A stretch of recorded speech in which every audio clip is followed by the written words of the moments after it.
Hermanos queridos que nuevamente están conectados aquí para poder estar juntos a través de estos medios, hablando acerca de la palabra de nuestro Dios, estudiando la Escritura. No hablamos de temas humanos, de una sabiduría terrenal, sino una sabiduría que viene del cielo y está plasmada en la Biblia, en la Escritura. Es lo más valioso que nosotros tenemos en este mundo.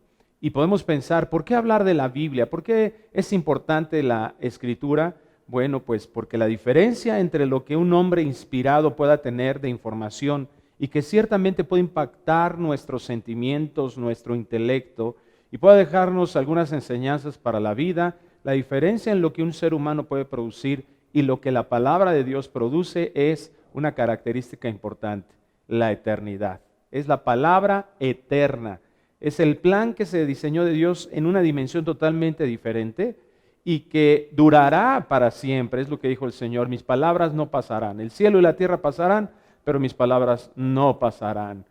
Todo lo que está aquí en esta tierra va a fenecer, pero su palabra va a perdurar. Y eterna en el otro sentido, en lo que la intención de su contenido tiene. Por eso es tan valiosa y para nosotros, en nuestra experiencia, es lo que implica la diferencia totalmente. Estamos hablando de algo que tiene un valor respecto a lo que va a suceder fuera de estas dimensiones, va a trascender a este tiempo, a este universo, va a trascender a lo que estamos experimentando en este espacio, va a trascender a la eternidad en cada uno de los que, de acuerdo a la naturaleza con la que cada uno de nosotros estemos preparados para esa eternidad.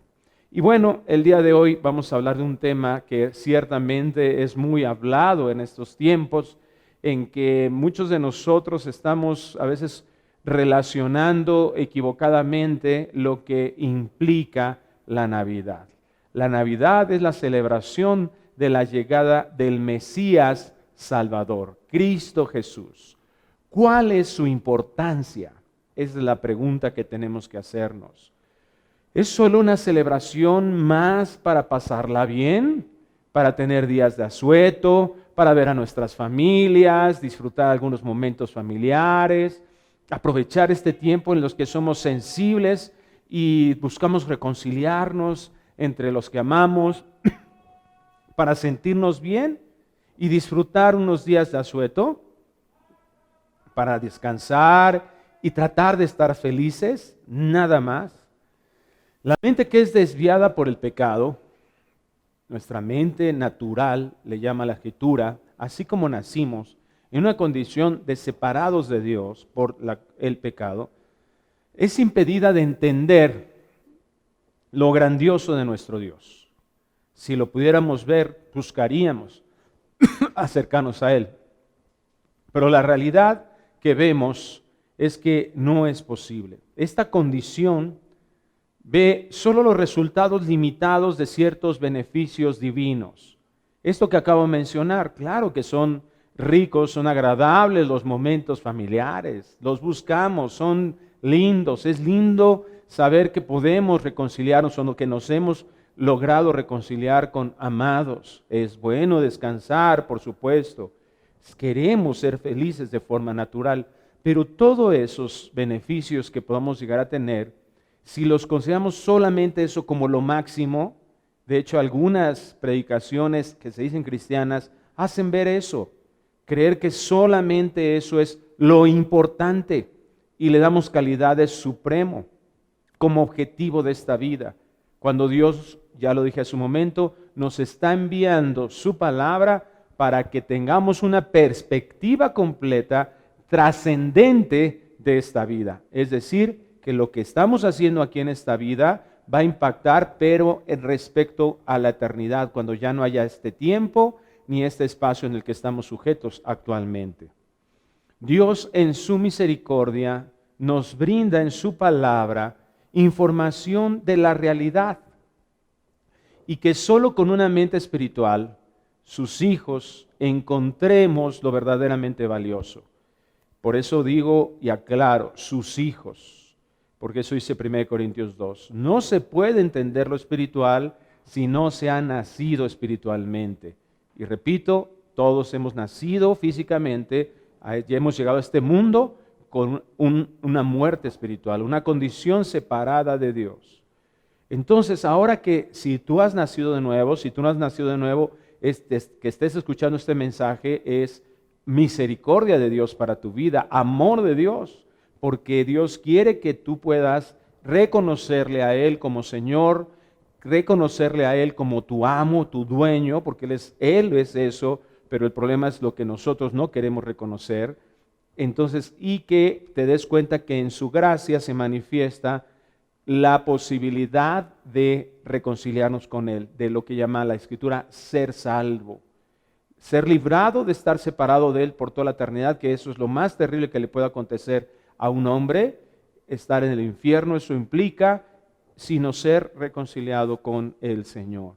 Entonces, y los que ya hemos recibido esa gracia, encontremos en la verdad de su palabra lo que es valioso, lo que es verdaderamente un tesoro que nosotros tenemos que aquilatar.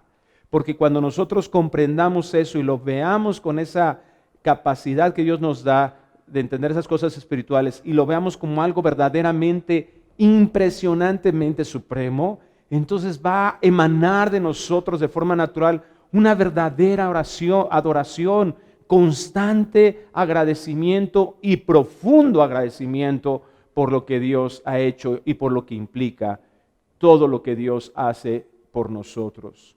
Por eso nosotros debemos encontrar en el entendimiento del advenimiento de Cristo lo importante de la Navidad. La Navidad donde estamos celebrando el nacimiento de Cristo. Pero ¿qué es lo importante de ese nacimiento? La palabra Navidad viene de natividad, que quiere decir precisamente nacimiento. Y bueno, aquí en el libro de Isaías, el profeta Isaías, vamos a examinar al día de hoy, junto con el contexto bíblico, lo que él explica en el capítulo 9, versículo 6.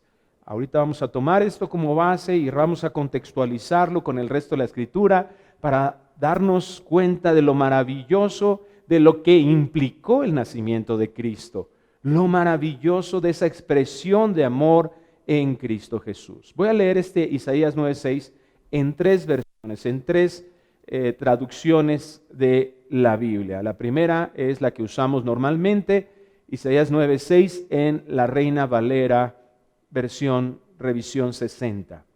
Dice así Isaías 9:6: porque un niño nos es nacido, hijo nos es dado, y el principado sobre su hombro, y se llamará su nombre admirable, consejero, Dios fuerte, Padre eterno, príncipe de paz. Hermosas palabras de la Escritura. Ahora permítame leerlas en la Biblia de lenguaje sencillo. Nos ha nacido un niño, Dios nos ha dado un hijo. A ese niño se le ha dado el poder de gobernar y se le darán estos nombres: consejero admirable, Dios invencible, Padre eterno, príncipe de paz. Ahora también la voy a leer en una versión que en lo personal me agrada mucho, la palabra de Dios para todos. Así dice: porque nos ha nacido un niño, se nos ha dado un hijo. Sobre sus hombros descansa la autoridad y se le han puesto estos nombres: hacedor de grandes planes, Dios invencible, Padre eterno, príncipe que trae la paz. La encarnación del Mesías prometido cumple el plan perfecto de Dios desde la eternidad pasada para la redención de quienes Él escogió amar desde esa eternidad y que nos ha predestinado a todos nosotros, dice Efesios 1, para venir a ser hijos suyos, para que el perdón de Dios a través de la obra de Cristo Jesús pueda reconciliarnos con Él. Dice ahí literalmente Efesios 1, para que seamos limpios y sin mancha. Eso es lo que implica la redención. La redención, que quiere decir el pago por la vida de acuerdo a la deuda que alguien tenía de esa persona. Es decir, el pago por una deuda para poder recuperar la vida de esa persona. Y es bien interesante cómo aquí el Espíritu Santo inspira al profeta Isaías 600 años antes, poco más de 600 años antes, apuntando a esa promesa de Dios que se hiciera realidad en el nacimiento de Cristo Jesús. No vino Cristo ya siendo un mayor y llegó como un extraterrestre aquí a la tierra, vivió unos cuantos días y fue bueno que se trataba de derramar toda la sangre y derramar esa sangre y ya se acabó. No, nació, aquí lo dice, porque un niño nos es nacido.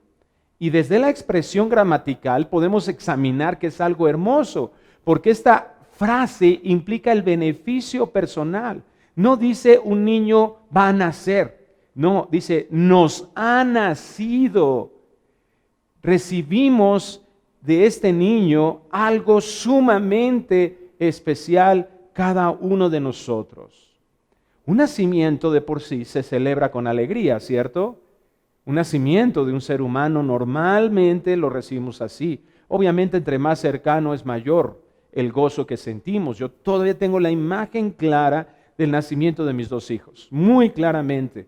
Cuando yo vi a unos cuantos metros de distancia cómo extrajeron el cuerpo de mi hija del vientre de mi esposa.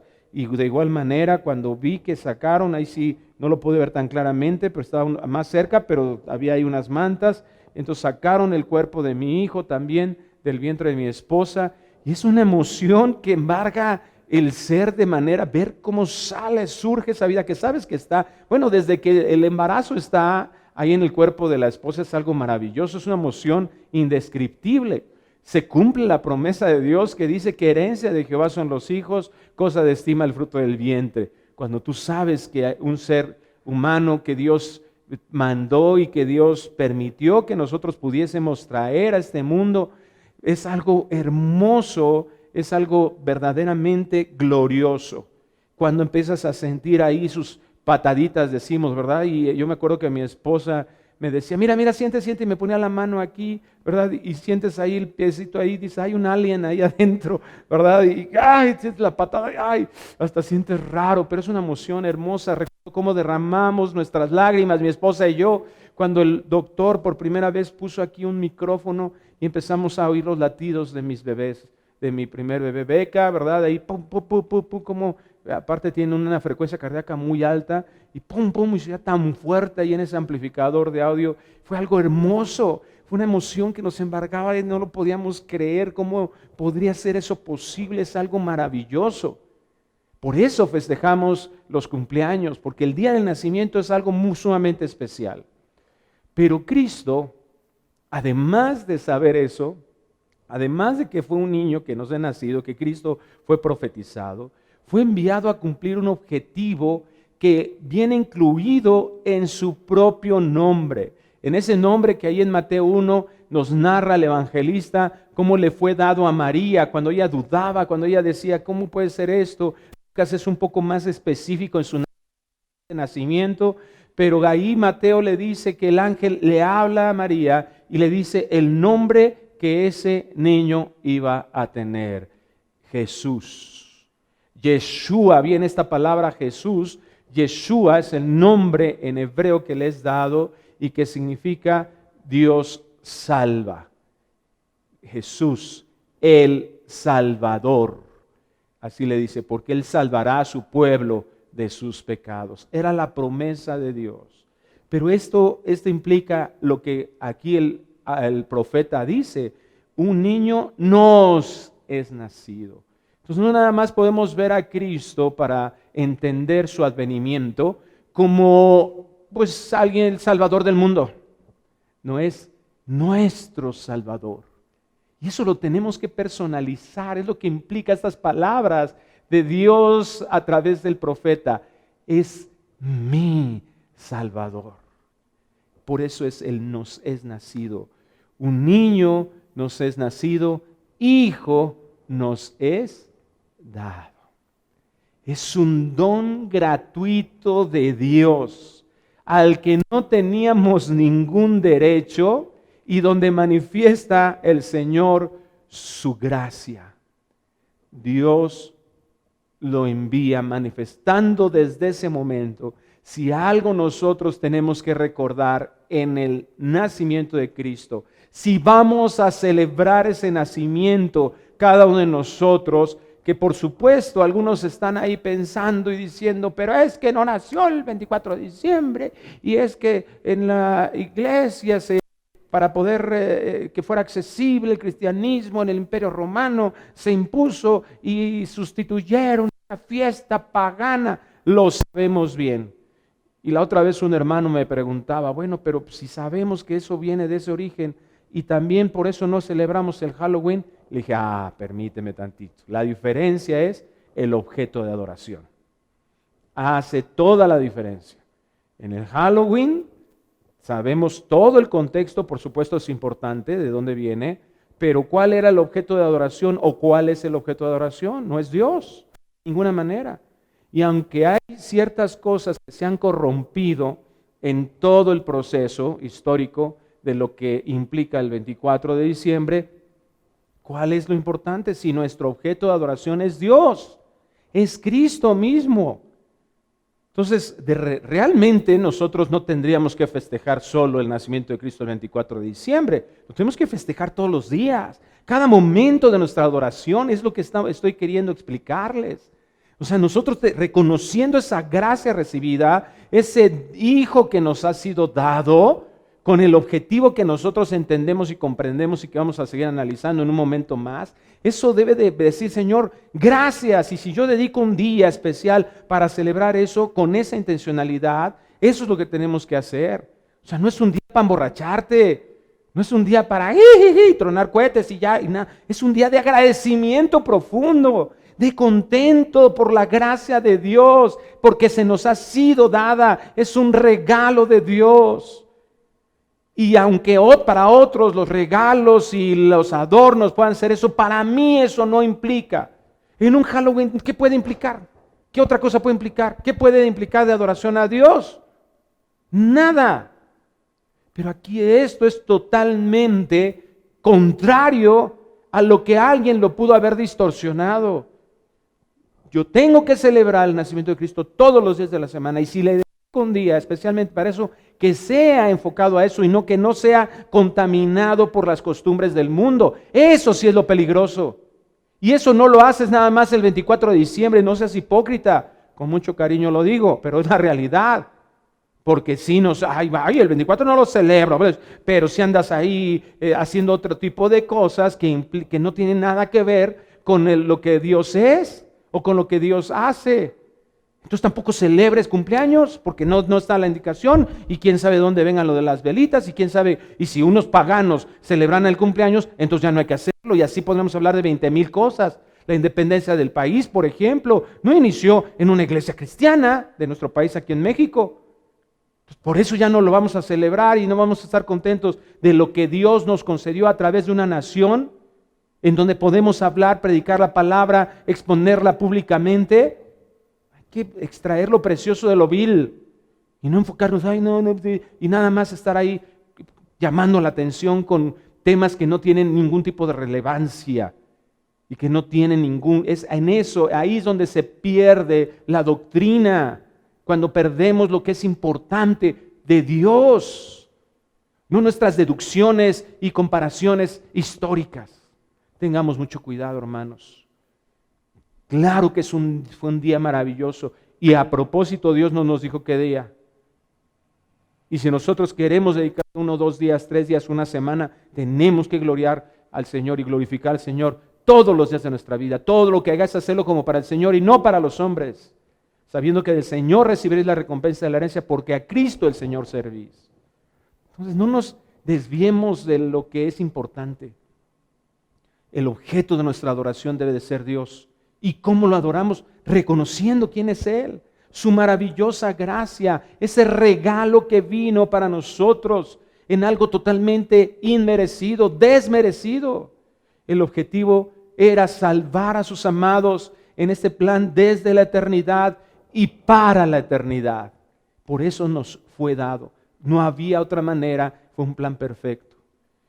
La encarnación es importante. ¿Por qué dice un hijo, un niño? porque ahí está manifestando una encarnación, un nacimiento que implica la humanidad completa de Cristo. Y esto era sumamente importante por la obra expiatoria de Cristo, que está implicando la sustitución de nuestras vidas, el pago que nosotros deberíamos de requerir, que se nos era requerido, deberíamos de pagar, lo paga Cristo, pero tiene que pagarse completo. Por eso los sacrificios pre la venida de Cristo eran animalitos. Pero ¿cuál era el objeto de esos animalitos? Prever ese advenimiento de Cristo. Ellos sacrificaban ese animalito con la esperanza de la llegada del Mesías. Eso estaba en la mente judía, en la mente hebrea sin ningún conflicto. Cuando viene Cristo estaban esperando al Mesías. Vemos a un Simeón, vemos a una Ana, vemos al sacerdote Zacarías, estaban en la espera de ese Mesías. Que la distorsión política y religiosa de la época los haya desviado, imagínate, por eso Cristo les dijo a los fariseos, escudriñad las Escrituras, porque en ellas ustedes dicen que tienen la salvación, pues ellas son las que dan testimonio de mí. Imagínate qué desviados estaban, qué endurecido su corazón, y solamente, bueno, eso es la condición de todos los hombres, no nada más de ellos. Solamente cuando la gracia de Dios viene y cambia nuestro corazón, lo hace comprensible. 2 Corintios capítulo 3. Cuando es quitado el velo, ¿quién lo hace? Tito 3, el Espíritu Santo. Entonces la encarnación es importante porque nace un ser humano igual que nosotros nacemos. Es concebido como ser humano igual que nosotros. Y para entender esto, vamos a Hebreos capítulo 2, versículo 14. Hebreos 2:14. Aquí se nos hace esta explicación clara.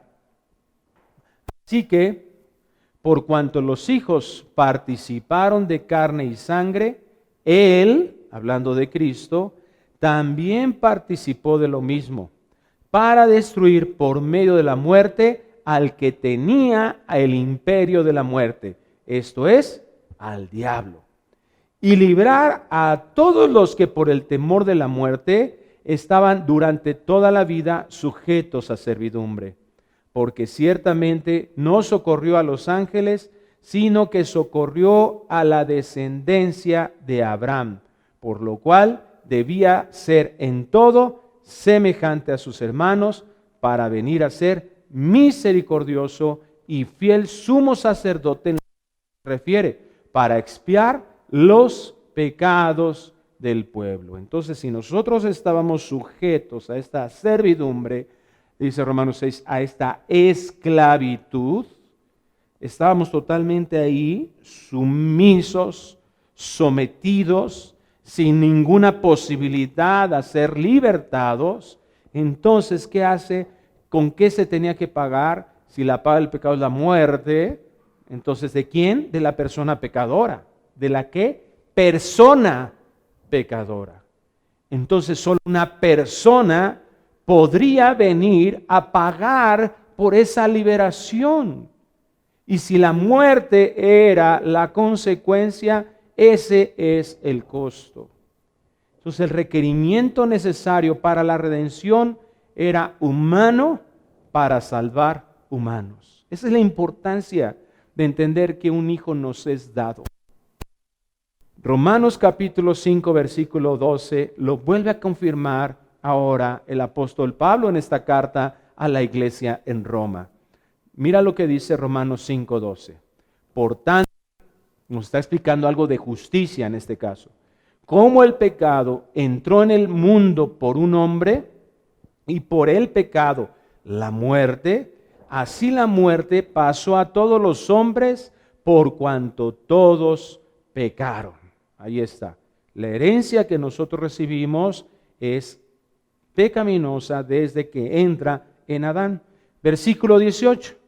Así que, como por la transgresión de uno vino la condenación a todos los hombres, Romanos 5, 18 estoy leyendo, de la misma manera, por la justicia de uno vino a todos los hombres la justificación de vida, porque así como por la desobediencia de un hombre los muchos fueron constituidos pecadores, así también por la obediencia de uno los muchos serán constituidos justos. Ahí está el concepto muy claro de justificación, en la que nosotros no podemos asignar a nosotros mismos, es algo que viene de parte de Dios en su gracia en Cristo. Se tenía que pagar humanamente. Esta es la importancia, aquí vamos viendo la importancia de la Navidad. Aquí vamos viendo la importancia de ese nacimiento. Tenía que ser hombre para poder pagar realmente lo que se debía. Entonces, todos aquellos sacrificios que estaban antes de eso, de los animalitos, las muertes de todos los animalitos, implicaban lo mismo, se dirigían hacia Cristo. Después de Cristo sucede lo mismo, solamente a través de la fe en esta obra que ahora nosotros a través de su palabra recibimos, podemos obtener esa reconciliación con Dios, que nuestros pecados sean perdonados. Hebreos 10:12 nos lo vuelve a confirmar. Dice así la Escritura en esta porción. Hebreos capítulo 10, versículo 12. Pero Cristo, habiendo ofrecido una vez para siempre un solo sacrificio por los pecados, se ha sentado a la diestra de Dios. De ahí en adelante esperando hasta que sus enemigos sean puestos por estrado de sus pies, porque con una sola ofrenda hizo perfectos para siempre a los santificados. Entonces el don recibido en Cristo fue perfecto, fue algo completo, un regalo que expresa amor y gracia de Dios. Él completó todo lo que requería la justicia perfecta de Dios. No se podría hacer, repito, temporal nada más, era algo que ponía una pausa. Para entender los sacrificios antes de Cristo en este contexto, nosotros tenemos que ver que era como una garantía. Es decir, por ejemplo, tú tienes en la escuela de tus hijos, tienes que pagar una colegiatura. De repente te atrasas y tienes una deuda ahí, y entonces lo que tú dices es que está toda esta deuda, ¿sabe qué dice la escuela? Ya no le podemos dar clase a tu hijo, ya no le podemos permitir que él disfrute de los beneficios de nuestra escuela. Y entonces te dicen, ¿sabe qué? Bueno, denos un pequeño pago como una garantía de que se va a cumplir todo el pago. Eso es lo que hacían los sacrificios en la anterioridad. Y entonces tú ya puedes entrar a la plataforma o ya puedes, con ese pago ya te dan permiso de recibir los beneficios. Así eran los sacrificios. Había salvación por la fe, manifestación de la gracia en esperanza del Mesías, y solamente había una garantía, una simbología de esa fe y de que ese sacrificio se presentaría ante la justicia eterna de Dios. Pero en Cristo, todo eso temporal se acaba. El sacrificio, como lo acabamos de leer, es perfecto, es completo. Cumple y satisface la justicia perfecta de Dios también. Un ser humano que naciera aquí en la tierra como otro ser humano, como todos los seres humanos salvables, como ya leímos en Romanos 5. ¿Qué significa eso, salvables? Pues escogidos por Dios. Eso lo dice Efesios 1. Un ser humano que tenía que vivir sin pecado, en obediencia perfecta, satisfaciendo esa necesidad de que tampoco tuviera un pecado, un sacrificio que implicara sin ninguna mancha. Y que ese ser humano estuviera susceptible a la muerte. ¿Por qué muere Cristo? ¿Por su propio pecado? No, por el nuestro. Ahí está la solución. Él sin deber absolutamente nada, pero tenía que ser un ser humano. Morir por el pecado de los demás requería, como dice Isaías 53, ser sepultado, y los evangelios lo certifican, y resucitado en victoria. Esa es la bendición que Dios tiene. Es lo importante del nacimiento. Satisfacer toda esta justicia en este sentido tenía un inicio: la Navidad, la Natividad, el nacimiento de Cristo, la implicación de su total humanidad. Y sigue diciendo, Isaías 9:6, porque hijo nos es dado y el principado sobre su hombro. La Biblia, lenguaje sencillo, como leímos al principio, dice, a ese niño se le ha dado el poder de gobernar. A través de su obra de redención, le es entregado por el Padre la autoridad de gobernar. Como leímos también, la Biblia del pueblo de Dios para todos dice, sobre sus hombros descansa la autoridad. Esta promesa de esta humillación, de este regalo de Dios, tenía un premio, un galardón, y esto cumplía el plan perfecto de Dios. Que ahí esta autoridad que le es dada a Él para gobernar sobre todo el universo, principalmente nosotros los seres humanos. Gobernar en el sentido de que su sacrificio era suficiente y era necesario en su justicia, y al ver eso, este Dios totalmente justo, entonces nos brinda la salvación y vida eterna. Y al mismo tiempo, ese gobierno y esa autoridad para que rechazaron este beneficio abierta y voluntariamente, iban a ser llevados, se serán llevados a una condenación eterna. Filipenses capítulo 2, versículo 8. Esta explicación de cómo funcionó, que a través de esta humillación de Cristo tenemos la redención y el beneficio, y le es dado a Él ahora esta autoridad de gobierno. Filipenses 2:8 dice así, estando en la condición de hombre, se humilló a sí mismo, haciéndose obediente hasta la muerte y muerte de cruz. Fíjate, estando en la condición de hombre, lo que veamos hace un momento, era necesario. Y era necesario porque si hubiera sido un ángel, entonces no hubiéramos podido considerar su humillación. No era Dios hecho hombre. Ahí implica ya su humillación, haciéndose como nosotros. Y aparte obedeció hasta la muerte y muerte de cruz. Por lo cual Dios también lo exaltó hasta lo sumo. Es decir, el resultado de eso, si nosotros nos humillamos bajo la mano poderosa del Señor, Él nos exaltará. Dice la promesa de Dios. El que se humilla será exaltado. Y Cristo se humilló hasta lo sumo. Una humillación fuera de nuestra mente, fuera de nuestra capacidad, porque nosotros no somos Dios. Él siendo Dios, su misma encarnación ya era una humillación. Y el resultado, dice aquí la Escritura, es una exaltación. ¿Cuál es la exaltación hasta lo sumo? Le dio un nombre que es sobre todo nombre, para que en el nombre de Jesús se doble toda rodilla de los que están en los cielos y en la tierra y debajo de la tierra, y toda lengua confiese que Jesucristo es el Señor, para gloria de Dios Padre. Cristo ya era digno de adoración por ser Dios. Y ahora la Escritura nos revela las razones para que nosotros también lo adoremos. Número 1, Dios decidió humillarse, haciéndose hombre, dejando su maravillosa y gratificante gloria. Asómate al cielo a través de la Biblia. Dice la Biblia que hay alabanzas, que hay luz todo el tiempo. No hay nada. Ahí estaba Él y sobre todo estaba con su Padre en unidad. A la diestra de Él, ahí estaba Él, ¿verdad? Con el Padre en unidad perfecta. Y entonces Él dijo, voy al mundo. Me hago hombre. Una humillación impresionante. Número 2, encontramos la segunda razón. Obediencia alegre, total y puntualmente al Padre.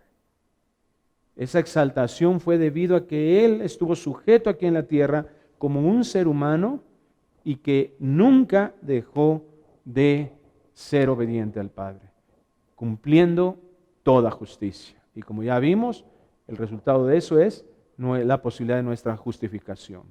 Número 3, soportó sin vacilar todo tipo de menosprecio. Soportó el rechazo, el dolor, la soledad. Todo lo soportó sin ningún tipo de vacilación. Y número 4, esta humillación, su muerte. Murió sin merecer morir, sin tener que recibir castigo alguno, y se puso en nuestro lugar. ¿Te das cuenta cómo todo esto es digno de que nosotros digamos, Señor, qué barbaridad, qué impresionante, qué maravilloso es esto? Te adoro, gracias, gracias Dios, gracias. Lo que hiciste fue algo sublime. Por eso cantamos así, sublime gracia. El plan eterno estableció que era el camino a que el Padre le concediera esta autoridad, le concediera este reinado. Él gobernará la tierra para vindicar el mal gobierno de los seres humanos. Les fue confiado este gobierno. Y así será también en la eternidad futura. Mira lo que dice Apocalipsis 5:1. Cómo se le entregará en ese momento ahora ese juicio de Dios, ese juicio que el Padre toma la decisión de entregar al Hijo. Y para entregar esa decisión de autoridad, entonces tuvo que pasar toda esta humillación. Y aquí lo implica. Apocalipsis 5:1 dice: y vi en la mano derecha del que estaba sentado en el trono un libro escrito por dentro y por fuera, sellado con 7 sellos. Allí el libro no es como nosotros los tenemos ahorita, que vamos pasando por hoja, sino eran unos rollos ahí, ¿verdad? Y que se iban, para irlo viendo el mensaje, se iban desenrollando como lo que conocemos nosotros como un pergamino, y los sellos eran lo que cubría para que no se abriera. Y vi a un ángel fuerte que pregonaba a gran voz: ¿quién es digno de abrir el libro y desatar sus sellos? Y ninguno, ni en el cielo, ni en la tierra, ni debajo de la tierra, podría abrir el libro, ni aún mirarlo. Y lloraba yo mucho, porque no se había hallado a ninguno digno de abrir el libro, ni de leerlo, ni de mirarlo. ¿Te puedes imaginar el sentimiento de Juan ahí? O sea, Dios lo llama y le dice que le va a dar una revelación. Y de repente, ¿verdad?, está ahí. Y es como cuando te compran un juguete pero te castigan en no jugar, o te compran, ¿verdad?, y estás esperando algo y ves que ese algo está ahí pero que no lo puedes tomar, no puedes disfrutar. Yo me imagino el dolor profundo de decir, ¿cómo que no hay nadie? Y me imagino ese sentimiento, esa tristeza que embarga completamente el corazón de Juan. Y de repente viene, dice así el versículo 5, Apocalipsis 5, y uno de los ancianos me dijo: no llores. He aquí el león de la tribu de Judá, la raíz de David, ha vencido para abrir el libro y desatar sus 7 sellos. La justicia es lo que Dios mismo manifiesta en todas sus acciones. Y entonces vemos ahí en todo lo que Él actúa, que Él se sujeta completamente a ella, ¿verdad? Él le pudo haber dicho: Padre, a ver, hijo, no importa, juzga a los hombres. No, la implicación de la justicia. Por eso el Evangelio revela la justicia de Dios. No nada más su amor y su gracia, no lo que parecería lindo a un ser humano, no, justicia de Dios. Esa justicia en la que Dios actúa todo el tiempo, porque es parte de Él mismo. Él está sujeto a su propia justicia, a su propia definición de justicia. Es lo que lo distingue.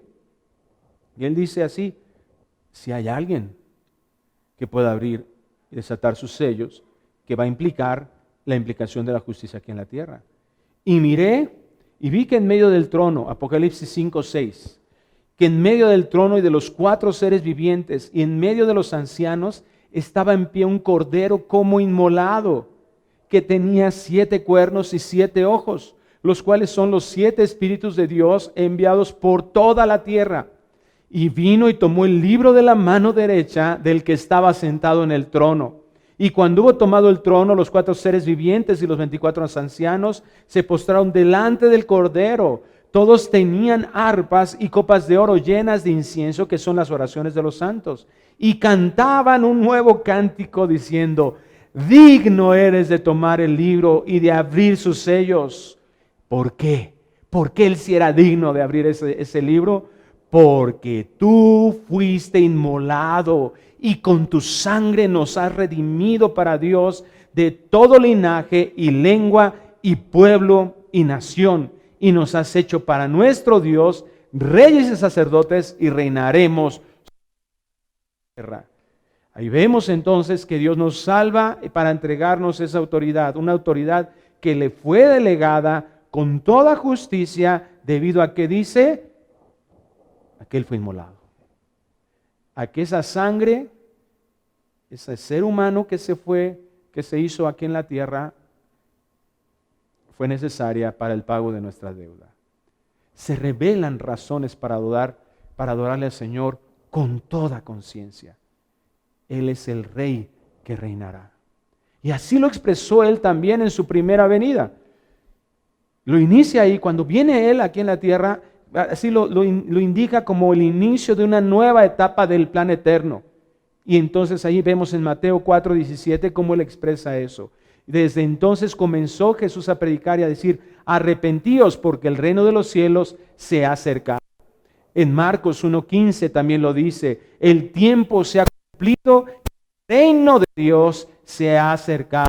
Arrepentíos y creer en el Evangelio. Un hijo nos es dado y el principado sobre su hombro, y se le fue dada autoridad. Ese era el sentido de su nacimiento. A través de eso, Él tenía ahora el derecho legal para juzgar, el derecho legal para entregar la autoridad, y nosotros reinemos con Él y ser intercesores, reyes y sacerdotes por toda la eternidad. Pero aquí vemos a Cristo diciendo eso. Viene aquí a la tierra y entonces dice, Lucas 10:11 también, aun el polvo de vuestra ciudad que se ha pegado a vuestros pies, lo sacudimos contra vosotros. Pero esto sabed, que el reino de Dios se ha acercado a vosotros. Como un banderazo de comienzo del establecimiento de su reino eterno. Príncipe, el Señor se le ha entregado esa autoridad. Dios con nosotros, el Señor a través de Cristo. Un hijo nos es nacido, un niño nos es nacido, hijo nos es dado, y el principado sobre su hombro, con el objetivo final de que estemos con Él por toda la eternidad. Y la próxima semana, hermanos, no se lo pierda, vamos a continuar el resto de este texto, las características de este Salvador y cómo nosotros realmente podemos permanecer adorándolo con nuestro corazón día y noche, permaneciendo en un agradecimiento hacia Él por todo lo que Él hizo por nosotros. No solo celebrar la Navidad y estar ahí, ¿verdad? Y tratar de pasar y meterte cosas en tu mente, en tu corazón, en tu físico, para tratar de estar feliz. No, el que podamos voltear, que Dios es el dador de verdadero gozo, de verdadera paz, de verdadero amor, de todo lo bueno, de todas las virtudes que Él tiene para sus hijos. Eso es lo que nosotros tenemos que celebrar y vivir día con día. Padre, te agradecemos por este momento tan hermoso que podemos compartir tu palabra. Te pido, Dios, que tú la hagas comprensible a nuestro corazón, a nuestra vida, y que, Señor, en tu nombre podamos nosotros, además de comprenderla intelectualmente, que deseemos, Señor, vivirla con nuestro corazón. Que cada día, Señor, esté en nuestro pensamiento lo que Cristo vino a hacer, para que nosotros, imitadores tuyos, estemos también dispuestos a hacerlo. Que vivamos en la misma humildad con la que tú viviste. Te pedimos, Señor, que en estos días, Señor, que hay tanto festejo, que hay tanta fiesta, que hay tanto, Señor, en el cual podríamos llegar a desviarnos, sí que celebremos con gozo, sí que celebremos con alegría, pero que también hablemos el Evangelio, prediquemos el Evangelio, vivamos el Evangelio todos los momentos que tengamos oportunidad, prediquemos en tiempo, fuera de tiempo, que insistamos, Señor, en que esto es lo más glorioso y maravilloso, y que el gozo y la paz en tus hijos pueda ser algo que nos represente, algo que sea luz y de impacto para aquellos que están en la oscuridad. Te lo pedimos en el nombre precioso de Cristo Jesús. Amén y amén. Que Dios les bendiga, hermanos. Un gozo poder estar compartiendo con la palabra con ustedes. Un abrazo, que Dios les bendiga. Tengan feliz Navidad. Pasen días hermosos en el Señor, hablando de su palabra. Que el Señor les guarde.